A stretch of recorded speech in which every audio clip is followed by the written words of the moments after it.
In my 3 years of doing Call of the Wild videos, a lot of you have come to know me for having excited and genuine reactions to the great ones and other trophies that we encounter. But what happens when it's midnight and both my wife and daughter are sleeping? Well, I can't yell and get incredibly excited like I normally would, and I'm not going to fake a reaction the next day either. So that means that we have to get a little bit creative, which is why for this video, we will be trying something new. Welcome to a short movie of us watching, admiring, and eventually taking down this beautiful Great One Moose. It started off as a pretty average night of shooting moose. A lot of level 3s, a lot of level 4s, but no level 5s or even one that had a chance of being diamond. So with nothing of note all night, the last thing I expected was to find a Great One Moose. Especially one like this with such an impressive rack that I had always wanted to have.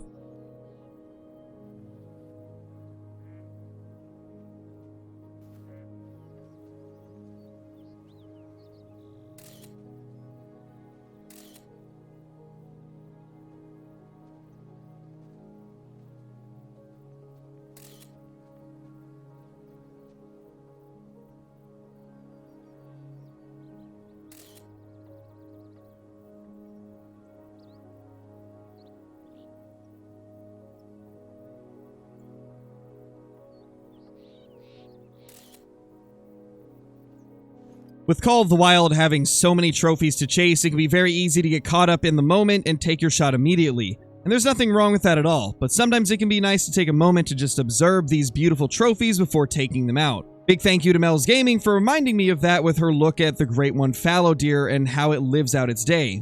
It was at about this time that the Great One Moose decided to trot off for its feeding zone, and unfortunately at that point, I lost its trail and could never locate the feeding zone. So on that note, I think it's about time that we go find this guy once again and finally take him down.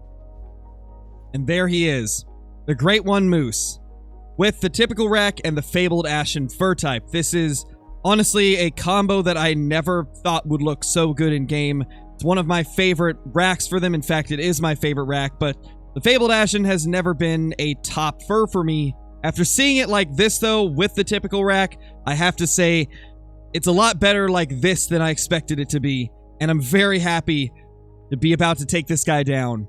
Now, the only problem we face is how are we going to get over there without spooking him? We've got a very long trek ahead of us, having to loop all the way around here and sneaking up behind him to take him down with the bow. At this point in our stalk, we are about 100 meters away from this beautiful Fabled Ashen Moose. We're going to continue crawling up and hope that we can get a nice spot in one of these bushes to look at him for a little bit before we take him down. There's a lot of stuff to factor in when sneaking up close to an animal. What direction is the wind? What direction is the animal facing? What type of vegetation are you going to be walking over? All of these can affect how close you can get to the animal. Another thing that affects greatly is the bushes that you hide in along the way, which is what we're going to be doing. Right here, we're completely hidden, so we're going to be trying to bounce between all of these little trees like this. It's definitely going to greatly help in getting close to this guy. And he's already facing away from us. The wind is in our face. This should not be a problem at all to get close to him. At this point, we should be about on top of this moose. Let's go ahead and stand up in this bush so we don't spook anything off. And there he is, right there. 10 fabled, 605 to 700 kgs, 253 to 275 estimate. That is a beauty. We are currently fully hidden in this bush right here, so this will give us an opportunity to stand up a little bit and take a look at this guy a little bit better. You know, there's a lot of fine details that we miss when we just take these animals immediately, and kind of slowing down to look at this guy has shown me that there was definitely some things about the Fabled Ashen that I didn't realize at first. The biggest one being that scar on its shoulder. I thought it was a scar originally, but it actually seems to be part of its fur. It's just a little bit of discolored fur that's in the shape of what appears to be 4 lines that cross each other. And it really does kind of look like stitching or like the threads on a football. And that's something I never really took the time to look at until right now. This is honestly such an incredible experience to be this close to this animal and get a really nice look at him in his natural habitat. And I cannot wait to take this guy down, giving us the perfect shot. We're going to make sure that we're lined up. Gotta double check the distance to make sure we don't mess him up, because that would be the worst case scenario. He is 28 away. We could try to get a little bit closer, and I think we will. I don't want to risk spooking him, so we are going to have to be very careful here and not get too close, but I don't want to take any risks in terms of making a shot that's way too long for the 0 distance. He's not alerted, so we can afford to get a little bit closer. None of them are facing us, so they shouldn't see us moving. As long as we're quiet, we should be okay. And now we are fully invisible in this bush, so that's going to help us out a lot as well. He is now about 22 away. This should be a perfect opportunity to take him down. We're going to aim low in the lung and try to get him before he goes alert. That right there should be a vital hit on that beautiful moose. That is incredible. And of course, we're being attacked by one of the females now. I can't believe that we have finally done it. We finally have a typical rat Great One moose down on the ground and about to go into our lodge. This guy's even more impressive in person than I expected it to be, and I already knew that it was going to be my favorite even without even having one. And it just doesn't disappoint. This is truly incredible right here. I can't even begin to form words that explain how excited I am to finally have one of these.